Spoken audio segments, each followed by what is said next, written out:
Christian McCaffrey, and Deebo Samuel are in the backfield together on Sunday night, or at least on the team together. Let me put it that way. And Elijah Mitchell. So Kyle Shanahan's going to go from nobody to everybody all at once. And I don't know. I'm very interested to see how he manages all of that. Listen, Jimmy Garoppolo's in a pretty good spot. I mean, think of what he's dealing with. Deebo Samuel, Christian McCaffrey, Brandon Ayuk, use check back George Kittle. I mean, how many teams in the league have a better version of that? Vikings got a pretty good one with Jefferson, now with Hawkinson, Dalvin Cook, Thielen's pretty solid, but that's 4. I mean, the Eagles have A.J. Brown, Devontae Smith, Goddard, Miles Sanders, and their quarterback can run.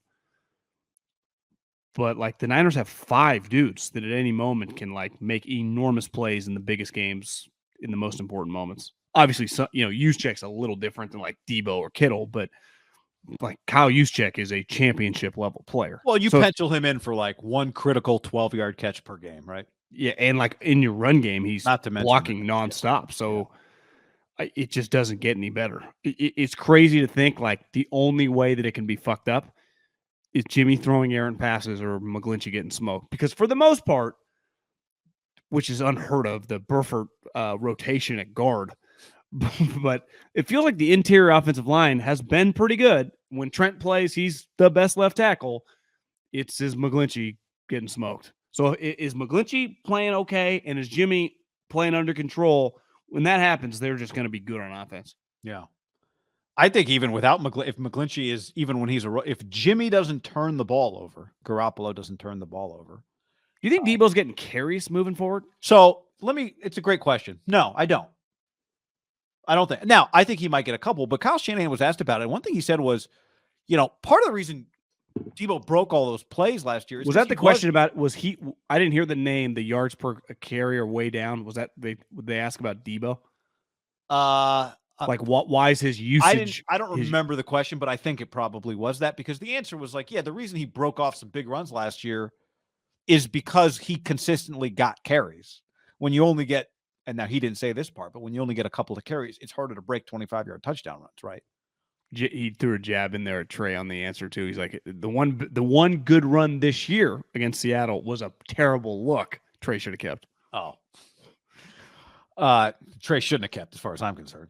Well, no. Well, Deebo made 3 guys miss. Yeah, but so I went back and looked. I'm glad you brought it up. McCaffrey, as we know in the Rams game, had 26 touches, 18 rushes, and 8 receptions. And a pass. And a throw, yeah. So I guess 27 if you count that. Here's Deebo's averaging 7 touches a game this year. Catches and rushes. Not, and I'd have to go back and look. I don't think his target percentage is great, but I'd have to double check that. Like the number of targets relative to the number of catches. Chiefs, 6 touches for your best player. Atlanta, 9. Carolina, 4. Okay, it didn't matter. The Rams game, the first time around, 8, but he just makes so much happen. Denver, 10. The Seattle game, 9. And the Chicago game, 10. So, we're talking about a lot of touches that Christian McCaffrey gets. And for as much as it feels like Deebo makes a bunch of big plays, he's not 20 touches, let alone 15, let alone 10. He's averaging 7. Then you add in Elijah Mitchell. Elijah Mitchell last year, the last 5 games of the regular season, averaged 26 touches a game. He was good. And I will say, John, I'm no Deuce Staley, running backs coach. Good drop. But there's probably something to be said for, if you're a running back, getting the ball. I guess it's nice to be fresh and only touch the ball 10 times. But there's something to be said probably for getting the ball 15 or 16 or 17 times and like getting a feel, getting on a roll, and I don't know. How is Kyle going to manage this thing with Mitchell, with McCaffrey, with Deebo, with Ayuk, with Kittle, with Juszczyk? There is still just one ball. Bring your barbecue, baby. Time to cook.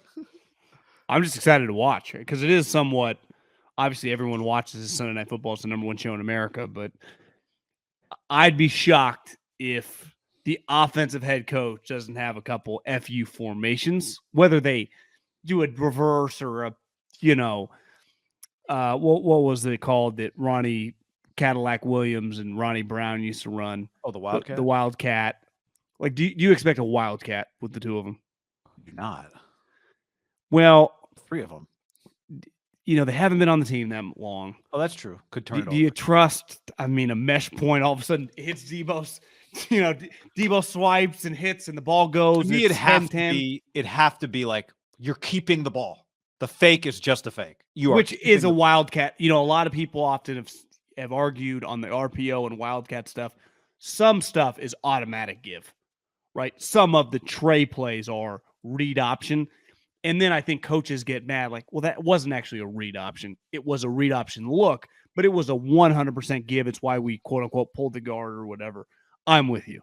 So basically, whoever you snap to, it's a power run to Debo or to McCaffrey, whoever has the ball in their hand. Because I don't care how many times you do it at practice, unless you're up by several scores, that's a pretty risky proposition to fumble. Even though I wouldn't mind doing it in the future, first game I would hesitate. I think you're right. The more I think about it, also, you've got a quarterback, you have all these weapons.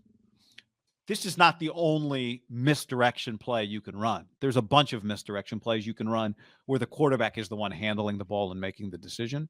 Yeah.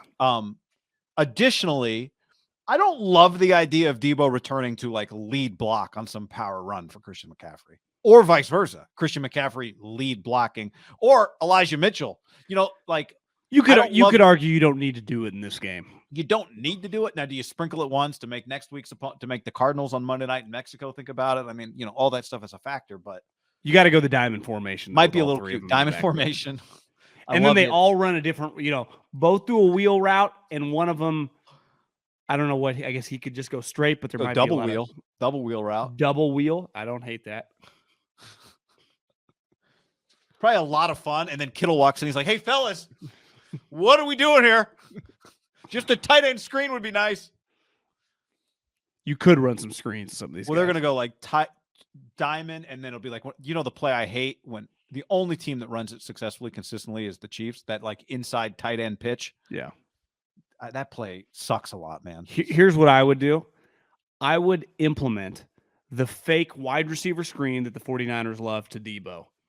While the guy, you fake the wide receiver screen, Statue of Liberty. Statue of Liberty. Ian Johnson. Yeah. So basically, he's on your side. You fake the wide receiver screen, everyone breaks, and then Debo, or I guess Debo would be the fake wide receiver screen. Then McCaffrey goes around. Statue of Liberty style.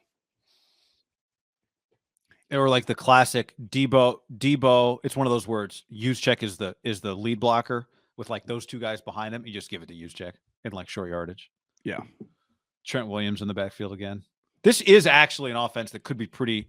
How do you lose Kittle? Well, I mean, if you're focused on all these guys in the backfield, Kittle does the play everyone loves is the tight end block, leak out, cut across, and then finds himself wide open in the opposite corner. Love that play. Well, remember when the Warriors just figured it all out in 2 years before Kevin got there, and they were just in a complete Steph and Clay were unguardable, and then they added Kevin, and it was what does anyone do? I'm not saying it's that because those guys were winning chips, but it is Debo Samuel, Christian McCaffrey are two of the better players in the league.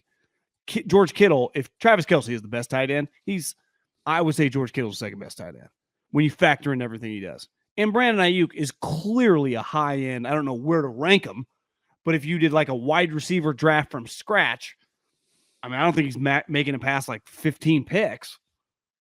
Yeah. He's pretty fucking good. Yeah. That's a lot of firepower.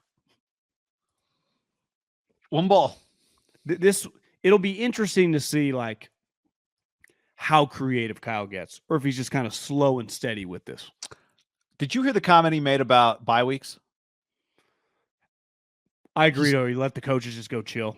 Yeah, he's because if you try to reinvent the wheel during your bye week, you're killing yourself. You're not all of a sudden you're not sleeping on a bye week because you want to reinvent your offense on a bye week. He's what are you doing? Get away. It made a lot of sense why everyone just leave Tuesday. Just go home, hang out with your family, chill.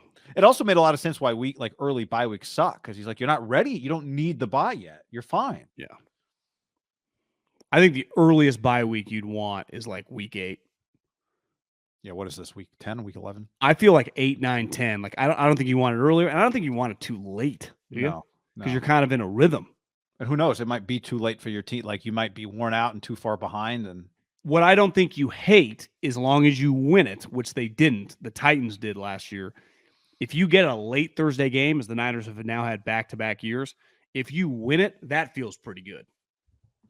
When John was going to leave Jimmy on Broadway Street. Yeah. Sorry, I was just looking. This week it's week 15 at the Seahawks. See, you win that game, you're feeling pretty good, right? Next week is Washington football team at home. Yeah, so you're going into Christmas, you get a little break.